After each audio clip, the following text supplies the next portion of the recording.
Hello friends, आज की video में हम नेटवर्क का आर्किटेक्चर देखेंगे और कितने आर्किटेक्चर नेटवर्क के अंदर डिफाइंड है वो सारे हम देखेंगे। सबसे पहले हमने नेटवर्क का मतलब समझा, नेटवर्क होता क्या है।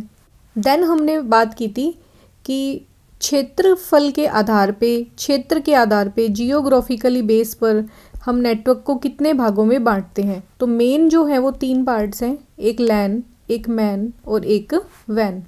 इसके भी कुछ सब पार्ट थे, डैन, पैन, उन सब को भी हमने अच्छे से डिस्कस किया है लास्ट वीडियो में। तो अब आप इस चीज़ को लिंक करना कि नेटवर्क क्या होता है। पूरी दुनिया मतलब सभी कंप्यूटर्स के जो ग्रुप होते हैं, ग्रुप क्यों बनाते हैं? कम्युनिकेशन करने के लिए, रिसोर्स शेयरिंग के लिए, इन सब के लिए नेटवर्क बनाया जाता है। और जब ये नेटवर्क बहुत ही बड़े एरिया के ऊपर हम डिवाइड कर दें, या इस नेटवर्क को जब हम बहुत ही बड़े नेटवर्क के रूप में देखें, इंटरनेट के रूप में देखें, तो उसे भी हमने फिर 3 पार्ट्स में डिवाइड किया कि जियोग्राफिकली कंडीशन पर हम अब इसको डिवाइड कर रहे हैं। ये सब थ्योरी चल रहा है ना। और फिर हम बात करेंगे आर्किटेक्चर का। अब आपने लैन, मैन, वैन के अंदर नेटवर्क को डिवाइड तो कर दिया, बट एक लैन के अंदर, एक छोटे से लोकल एरिया नेटवर्क के अंदर अगर बात करें 4 कंप्यूटर को आपस में कनेक्ट करना है तो उनका आर्किटेक्चर कैसा होगा। आर्किटेक्चर से मतलब क्या है? इन सब कंप्यूटर को आप आपस में कैसे कनेक्ट करोगे, ये होता है इसका आर्किटेक्चर। ठीक है, ये तीनों टॉपिक को आप लिंक कर चुके होंगे और आपको समझ आ गया होगा कि नेटवर्क आर्किटेक्चर एक्चुअल में क्या होता है। लोकल एरिया नेटवर्क सबसे छोटा है, तो सबसे पहले लैन की ही बात करेंगे। लोकल एरिया नेटवर्क को बनाने के लिए हम जितने भी कंप्यूटर को आपस में कनेक्ट करेंगे, उसको कनेक्ट करने का क्या क्या तरीके, क्या क्या ऑप्शंस हमारे पास अवेलेबल हैं, वो कहलाएगा आपका network architecture. How nodes are interconnected with each other.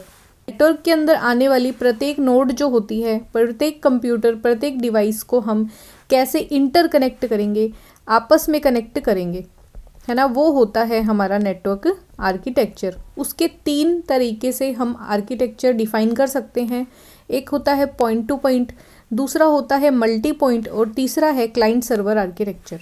ये तीनों ही नेटवर्क के डिफरेंट आर्किटेक्चर है। तीनों ही बहुत ही इम्पॉर्टेंट भी है और इन तीनों को हम यूज़ करते हैं हमारी नीड के अकॉर्डिंग। सबसे पहले बात किसकी करेंगे? पॉइंट टू पॉइंट की। इसका शॉर्ट फॉर्म आपको पूरे नेटवर्क में देखने को मिलेगा, P2P। तो जब भी नाम आएगा कि P2P आर्किटेक्चर के तहत हमने जो डिवाइसेस है उनको आपस में कनेक्ट किया, आप समझ जाना हम किसकी बात करेंगे, पॉइंट टू पॉइंट की। पॉइंट टू पॉइंट का मतलब एग्जैक्टली क्या है? एक हमारा X कंप्यूटर है, दूसरा हमारा Y कंप्यूटर है। X और Y को डायरेक्ट आप एक वायर के थ्रू लिंक कर दो। ठीक है, डायरेक्ट वायर के थ्रू लिंक करना है। इसका मतलब X जो है वो ट्रांसमीटर भी है और रिसीवर भी है। X डेटा को भेज सकता है Y की तरफ और Y डेटा को भेज सकता है X की तरफ। तो X जो है वो Y को डेटा भेज भी सकता है और इससे डेटा रिसीव भी कर सकता है। पॉइंट टू पॉइंट में जितनी भी नोड्स होती हैं वो ट्रांसमीटर भी होती है, वो रिसीवर भी होती है। दोनों ही रोल वो क्या करती है, निभाएगी। वो डेटा सेंड भी कर सकती है, वो डेटा रिसीव भी कर सकती है। वही चीज़ यहाँ पे लिखी है कि हम एक डेडिकेटेड लिंक के ज़रिए, एक वायर के ज़रिए हम दोनों डिवाइसेस को आपस में कनेक्ट करते हैं। और P2P लिंक 2 फंक्शन करती है, एक ट्रांसमिट करने का, एक रिसीव करने का। मतलब या तो वो डेटा ट्रांसमिट करेगी या वो डेटा को रिसीव करेगी। ये दोनों ही फंक्शन जो है P2P के अंदर प्रत्येक नोड करेगी। अब ट्रांसमिट और रिसीव करने के जो ऑपरेशन होते हैं वो दोनों ही अलग अलग वायर्स के ऊपर होंगे, ये हमें ध्यान रखना है। ठीक है, अलग अलग वायर के ऊपर होंगे।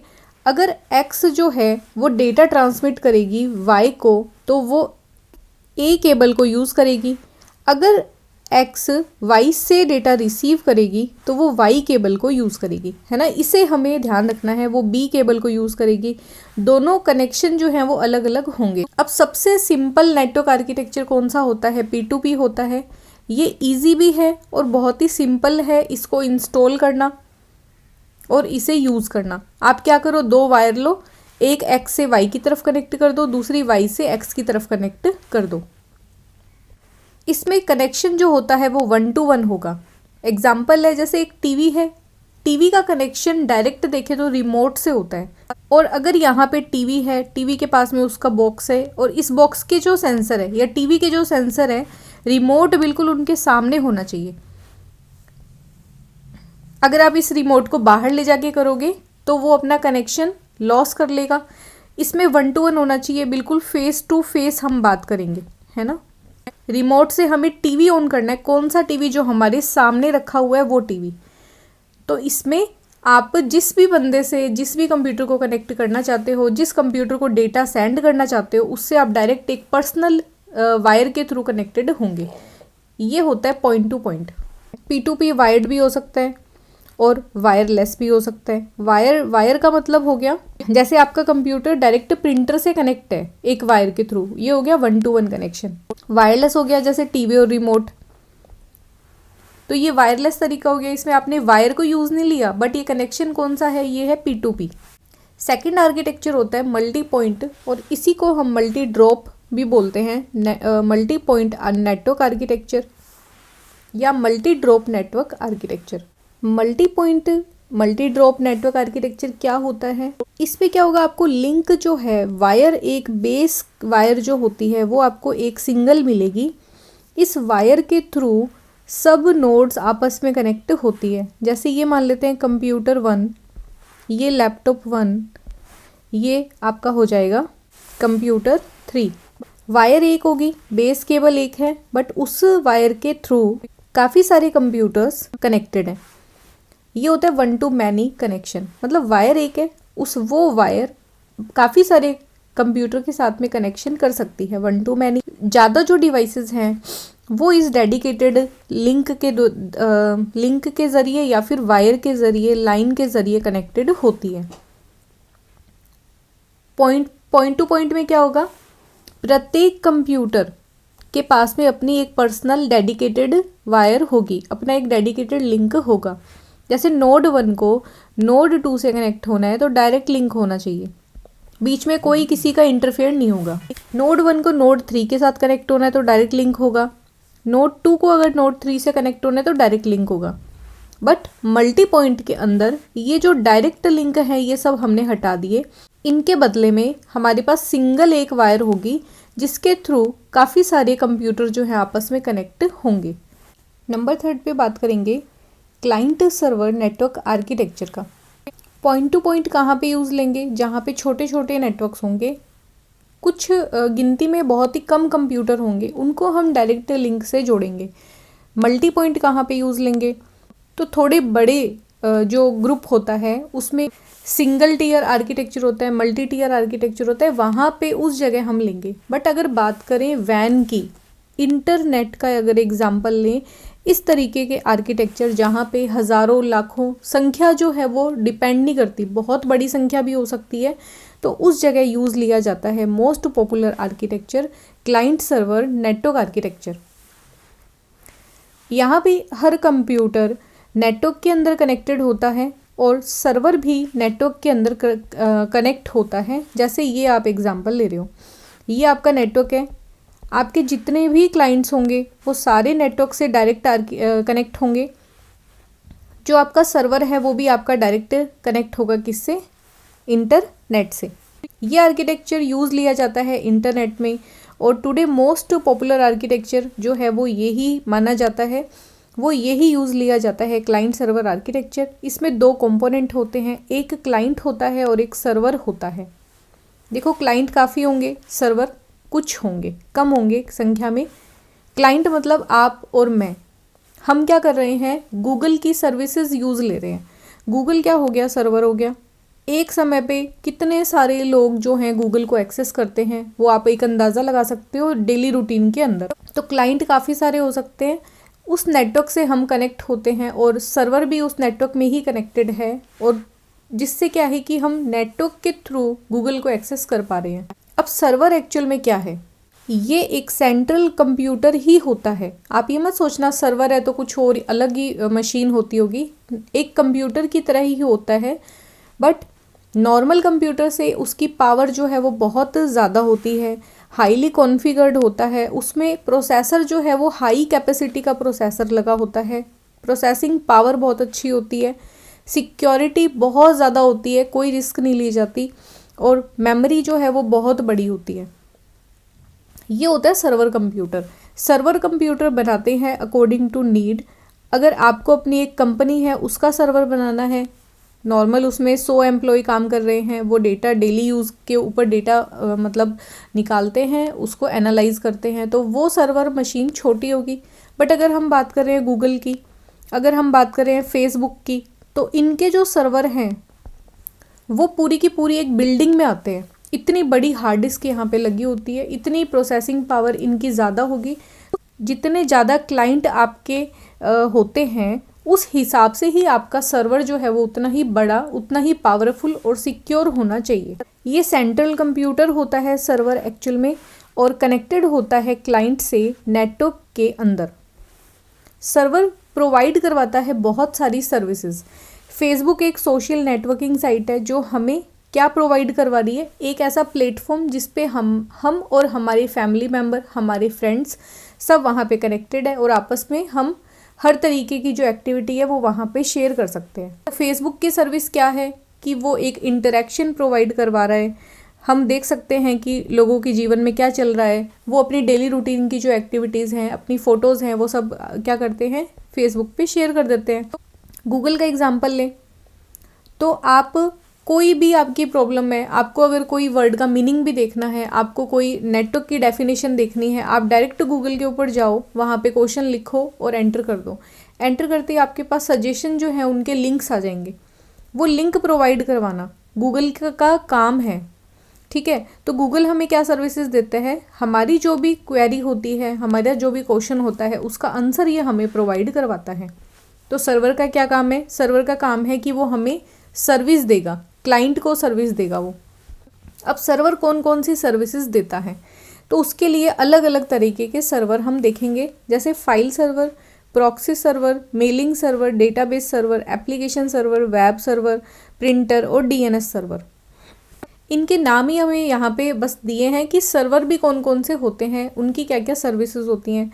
जैसे अगर आपको फाइल्स रिसीव करनी है, डाउनलोड करनी है, सेंड करनी है, उनके लिए फाइल सर्वर हैं। प्रॉक्सी सर्वर एक्चुअल में एग्जिस्ट करते हैं क्लाइंट और जो सर्वर होता है उसके बीच में। यहाँ पे प्रॉक्सी सर्वर होते हैं, कोई भी हैकर जो आपके डेटा को, सर्वर को डायरेक्टली अफेक्ट ना कर पाए, उसके लिए जो है प्रॉक्सी सर्वर बीच में यूज़ लिए जाते हैं। क्लाइंट भी डायरेक्ट क्या करेगा, डेटा प्रॉक्सी सर्वर से मांगेगा, रिक्वेस्ट प्रॉक्सी सर्वर से करेगा, और सर्वर भी किसको सर्विस देगा, प्रॉक्सी को। प्रॉक्सी आगे क्या करेगा, क्लाइंट को दे देगा।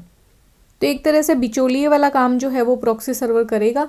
अगर क्लाइंट को बात करनी है सर्वर से तो वो पहले प्रॉक्सी सर्वर को बताएगा, फिर प्रॉक्सी सर्वर उसकी रिक्वेस्ट आगे सर्वर को देगा।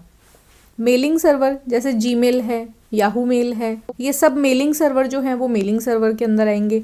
डेटाबेस सर्वर में आपको रिमोट लोकेशन के ऊपर कोई डेटाबेस रखा हुआ है, जैसे एसबीआई का जो डेटा है वो रखा हुआ है केरला में, रिमोटली कहीं पे डेटा रखा हुआ है, आपको एक्सेस करना है तो आप डेटाबेस सर्वर का यूज़ लोगे। एप्लीकेशन सर्वर जैसे फेसबुक है, फेसबुक को डायरेक्ट आप एप्लीकेशन के रूप में अपने फ़ोन में डाउनलोड करो, उसे यूज़ करोगे तो एप्लीकेशन सर्वर काम करेगा। वेब सर्वर भी होता है। प्रिंट सर्वर, आप अपने जो कंप्यूटर है, एक नेटवर्क के अंदर आपके पास एक प्रिंटर लगा हुआ है, उस प्रिंटर के ऊपर 100 लोग जो हैं, 100 कंप्यूटर के थ्रू हम प्रिंट की कमांड दे सकते हैं, तो वो होता है प्रिंट सर्वर। डीएनएस सर्वर क्या होता है, जिसको हम वैसे तो आगे पढ़ेंगे होता क्या है, बट डोमेन नेम सिस्टम होता है। आप अगर कोई भी जैसे नाम देते हो google.com और एंटर कर देते हो, तो ये इसका कोई वैलिड एड्रेस नहीं है गूगल का। गूगल का एड्रेस जो है वो आईपी एड्रेस होगा। आईपी एड्रेस जैसे मान लेते हैं 92.128.0.3, ये गूगल का आईपी एड्रेस है। तो ये एड्रेस प्रत्येक यूज़र, आम जनता इसको याद नहीं रख सकती। इसके लिए हमारे पास सिस्टम होता है कि हम एक नाम जो है उसको असाइन कर देते हैं, जैसे google.com। आपको सिर्फ google.com लिखना है, डीएनएस सर्वर क्या करेगा, इस नाम को, इस आईपी एड्रेस मतलब इस नाम से रिलेटेड जो इसका आईपी एड्रेस है वो सर्च करके लाएगा और आपको उस गूगल तक पहुंचाने का काम जो है ये डीएनएस सर्वर करेगा। एक्चुअल में ये क्या सर्विसेज होती हैं ये हम आगे भी डिस्कस करेंगे, अभी आप टेंशन मत लो। बस ये देखो कि सर्वर जो है वो इतने तरह के होते हैं, और भी काफ़ी सारे सर्वर होते हैं। ये एक एग्जाम्पल है कि एग्जैक्टली सर्वर क्या करता है, सर्विसेज प्रोवाइड करवाता है। और यहाँ पे वैरायटी ऑफ सर्विसेज होती हैं, अलग अलग तरह की सर्विसेज हैं, उनके लिए अलग अलग सर्वर हैं। सर्वर हमें समझ आ गया। अब देखेंगे क्लाइंट क्या होता है। क्लाइंट होता है एक नोड, एक कंप्यूटर, आपका कंप्यूटर भी हो सकता है, मेरा कंप्यूटर भी हो सकता है, जो सर्विसेज लेने के लिए रिक्वेस्ट करता है वो होता है हमारा क्लाइंट। तो क्लाइंट होगा वर्क स्टेशन, कोई नोड या फिर एक कंप्यूटर हो सकता है ऑफ एन यूज़र, एक यूज़र का, जिसे हम क्लाइंट बोलते हैं। और क्लाइंट जो है वो रिक्वेस्ट करता है सर्वर को फॉर डिफरेंट सर्विसेज। जैसे मुझे प्रिंट करना है तो मैं प्रिंट सर्वर को रिक्वेस्ट करूँगी कि भाई मुझे ये एक प्रिंटर रखा हुआ है, उसका नाम ये है, वहाँ से मुझे प्रिंट निकालना है। अगर मुझे डेटाबेस एक्सेस करना है तो डेटाबेस सर्वर से रिक्वेस्ट करनी पड़ेगी। अगर मुझे कोई एप्लीकेशन को एक्सेस करना है तो एप्लीकेशन सर्वर पे एक्सेस करने के लिए मुझे परमिशन रिक्वेस्ट करनी पड़ेगी। तो जो रिक्वेस्ट करता है, जो डिमांड करेगा, जैसे मैं लिखूँगी facebook.com, facebook.com लिखते ही आपकी रिक्वेस्ट गई, थोड़ा सा टाइम लगता है, फिर क्या होगा, आपके डेस्कटॉप के ऊपर जो ब्राउज़र आपने खोल रखा है वहाँ पे आपको फेसबुक का पेज दिखेगा। इसका मतलब हमने facebook.com एंटर करके एक रिक्वेस्ट यहाँ पे सेंड की थी, और ये जो सर्वर बैठा था फेसबुक वाला, उसने हमें रिक्वेस्ट के बदले में रिस्पॉन्स दिया। और रिस्पॉन्स क्या दिया कि वो जो पेज है वो वहाँ पे ओपन हो गया। क्लाइंट भी काफ़ी तरह के होते हैं, थिन क्लाइंट होते हैं, थिक क्लाइंट होते हैं। थिन वर्ड का मीनिंग निकालो कि पतला, है ना, पतला, और थिक होता है थोड़ा मोटा। तो थिन क्या होता है, थिन एक ऐसा कंप्यूटर सिस्टम होता है जो रन करता है सर्वर बेस्ड कंप्यूटिंग एनवायरनमेंट के अंदर। कहीं दूर रखे हुए सर्वर से ये सिर्फ कनेक्ट होता है और उस एप्लीकेशन को ये एक्सेस करता है, उस डेटा को ये एक्सेस करता है जो सर्वर के ऊपर स्टोर है। ये थोड़ा ज़्यादा सिक्योर होता है थिक क्लाइंट से। ठीक है, थिक क्लाइंट क्या होते हैं वो आगे देखेंगे। इसमें सिक्योरिटी थ्रेड जो होते हैं वो थोड़े कम होते हैं। थिन क्लाइंट में सिस्टम मैनेजमेंट ईजी होता है और ये सेंट्रलाइज्ड होते हैं सर्वर से। मतलब इनका जो पूरा का पूरा कंट्रोल होता है वो सर्वर के पास में होता है। और with the help of centralisation there is optimisation of hardware, maintenance of software is comparatively easy. अब आप इसको इस तरीके से समझो कि आपके जो बैंक के अंदर कंप्यूटर लगा हुआ होता है उस पर आप गूगल को ओपन नहीं कर सकते। आपके पास अगर कोई ऐसा फ्रेंड है जो बैंक में लगा हुआ है, आप उससे ये बात पूछ के देखना, आप उस कंप्यूटर पे यूट्यूब को ओपन नहीं कर सकते। ठीक है, ये कंडीशंस होती है। उसमें सिर्फ SBI की जो एप्लीकेशन है वो ही यहाँ पे डाउनलोडेड होती है, और उस सॉफ्टवेयर के अलावा आप उसमें कुछ भी ओपन नहीं कर सकते। वो होते हैं थिन क्लाइंट।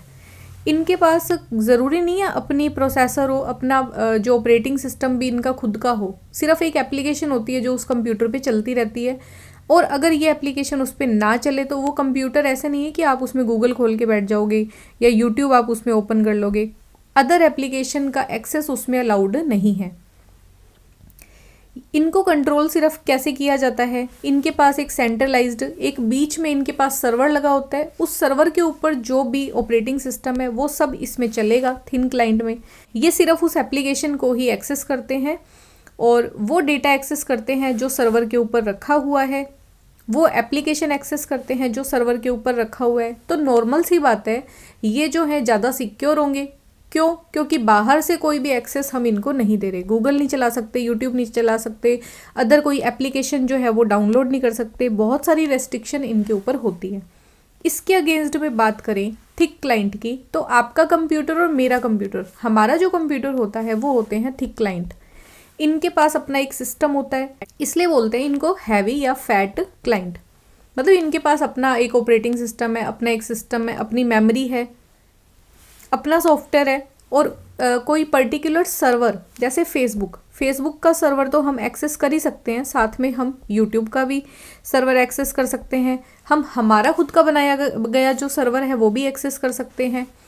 तो थिक क्लाइंट जो होते हैं वो एक ऐसा सिस्टम है जो कनेक्टेड होता है सर्वर के साथ विदाउट द नेटवर्क, मतलब नेटवर्क के बिना भी वो कनेक्ट हो सकता है और नेटवर्क के साथ में भी वो कनेक्ट हो सकता है। थिक क्लाइंट होते हैं उनको हम हैवी या फैट क्लाइंट भी बोलते हैं, और ये जो है डिपेंड नहीं करते सर्वर के ऊपर। सर्वर एप्लीकेशन ज़रूरी नहीं है कि सिर्फ एक फेसबुक ही हमारे कंप्यूटर में खुलेगा, हम डिपेंड नहीं करते सर्वर के ऊपर या सर्वर सॉफ्टवेयर के ऊपर। थिक क्लाइंट बहुत ही ज़्यादा फ्लेक्सिबल होते हैं, हाई सर्वर कैपेसिटी होती है इनके अंदर, और थिक क्लाइंट सिक्योरिटी के हिसाब से देखें तो थिन क्लाइंट से थोड़े कम सिक्योर होते हैं। अब ये अंडरस्टैंडिंग वाली चीज़ है कि भाई हम जो हैं हमारे कंप्यूटर में, हमारे लैपटॉप में कोई भी एप्लीकेशन को डाउनलोड कर लेते हैं, डाउनलोड करते ही वो जो भी चीज़ें बोलेगा हम अलाउ पे क्लिक करते रहते हैं। तो क्या होता है कि कई बार जो गलत एप्लीकेशंस होती हैं, जो वायरसेस होते हैं, मैलिशियस सॉफ्टवेयर होते हैं, उनको भी हम गलती से डाउनलोड कर लेते हैं। इस वजह से हमारे जो कंप्यूटर हैं वो कम सिक्योर होते हैं किसके कंपैरिजन में, जो थिन क्लाइंट होते हैं, जो एसबीआई के पास में उसकी ब्रांच में जो कंप्यूटर लगा है उससे हमारा कंप्यूटर कम सिक्योर होता है। वैसे देखो तो सिर्फ लैंग्वेज में उलझा के इन्होंने ऐसी ऐसी डेफिनेशन दे दी, बाकी ईजी लैंग्वेज में मैंने आपको बता दिया। जिस कंप्यूटर के ऊपर सब कुछ ओपन हो सकता है, यूट्यूब, फेसबुक वगैरह सब ओपन हो सकता है, हमारे पास जो कंप्यूटर हैं वो होते हैं थिक क्लाइंट, इनको हैवी क्लाइंट भी बोलते हैं, फैट क्लाइंट भी बोलते हैं। और ऐसे कंप्यूटर जिनके ऊपर पर्टिकुलर कोई एक ही सॉफ्टवेयर चलता हो, कोई एक एप्लीकेशन चलता हो, और वो एप्लीकेशन कोई सर्वर के ऊपर सेव्ड है, रिमोट सर्वर के ऊपर सेव हैं, आप सिर्फ उस एप्लीकेशन को यूज़ कर सकते हो, उसके अलावा आप कुछ नहीं कर सकते, तो वो होते हैं थिन क्लाइंट। तो नेटवर्क आर्किटेक्चर अब आपको अच्छे से समझ आ गया होगा। छोटे छोटे जो नेटवर्क्स होते हैं, उन नेटवर्क के अंदर जो भी नोड्स होती हैं, जो भी डिवाइसेस होती हैं, उनको हम कनेक्ट तो करते हैं, बट कनेक्ट करने के लिए हम किस आर्किटेक्चर का यूज़ लेंगे, वो होते हैं 3 तरह के network architecture, point to point, multi point और क्लाइंट सर्वर।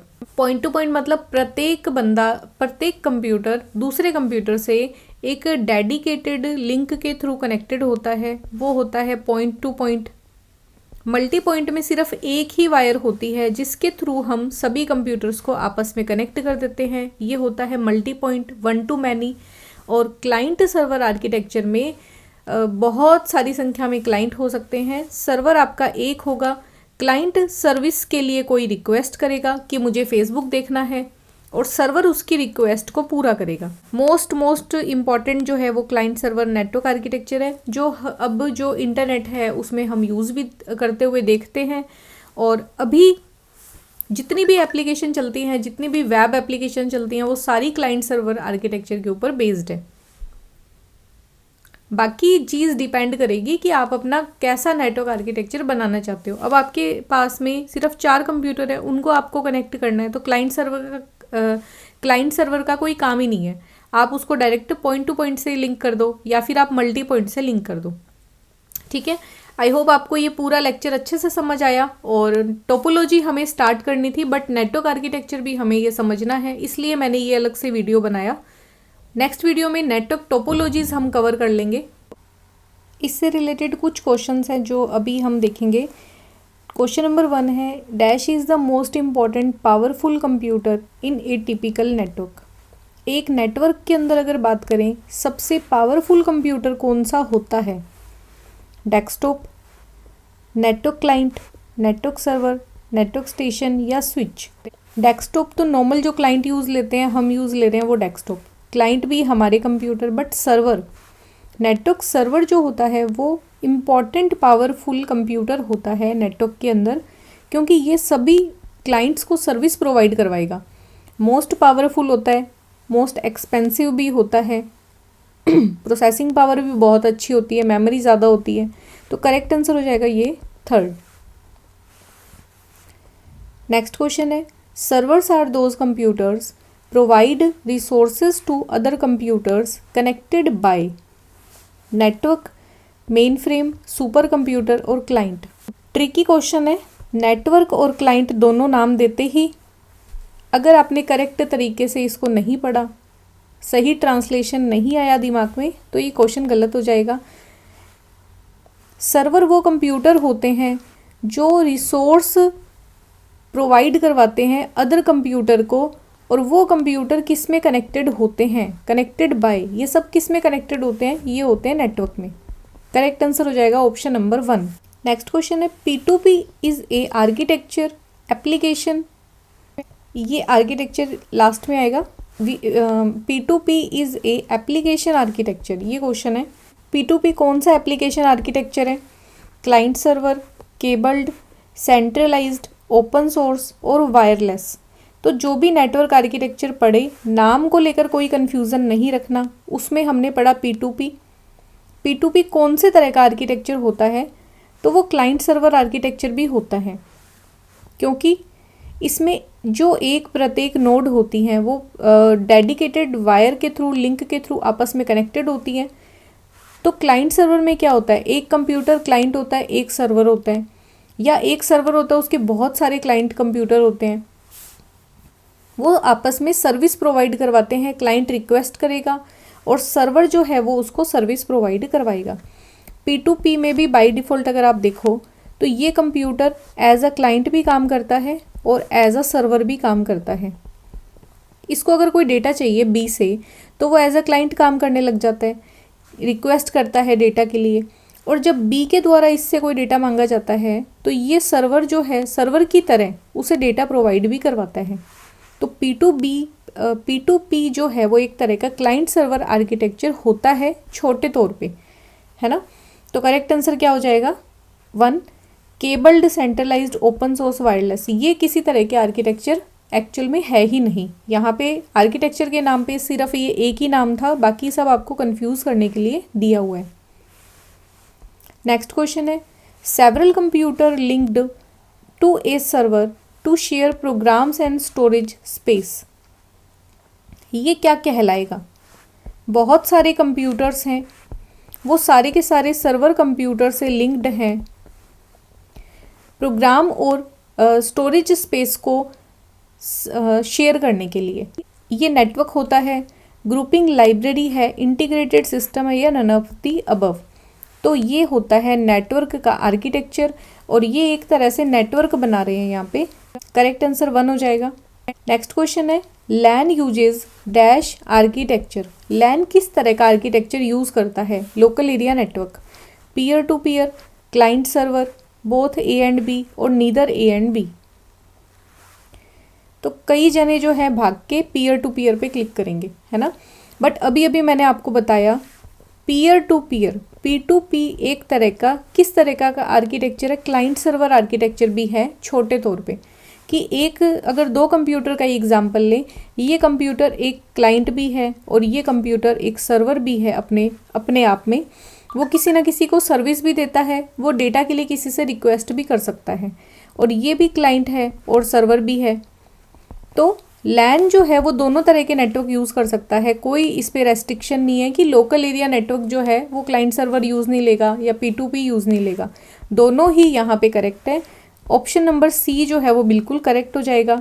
और ये इस तरीके के क्वेश्चन मैं आपको क्यों दिखा रही हूँ, ताकि आपको ये पता चले कितने वर्सेटाइल तरीके से वो क्वेश्चन को पूछेंगे। लैंग्वेज वो कुछ भी बनाए, कंफ्यूज नहीं होना। आप अगर डायरेक्ट क्वेश्चन को पकड़ पा रहे हो तो बढ़िया है, वरना आप एलिमिनेशन मेथड से आप ऑप्शन चेक करो कि क्या क्लाइंट सर्वर हो सकता है, तो हो सकता है, यूज़ ले सकता है, पीयर टू पीयर हो सकता है। थर्ड ऑप्शन क्या दे रखा है? Both A and B। तो ये बिल्कुल सही है ना। एलिमिनेशन मेथड से किसी भी तरीके से हमें सही आंसर तक पहुंचना है, चाहे आप ऑप्शन के थ्रू जाओ एलिमिनेशन करते हुए, या फिर आप डायरेक्ट क्वेश्चन को समझ पाओ कि वो क्या बोल रहे हैं।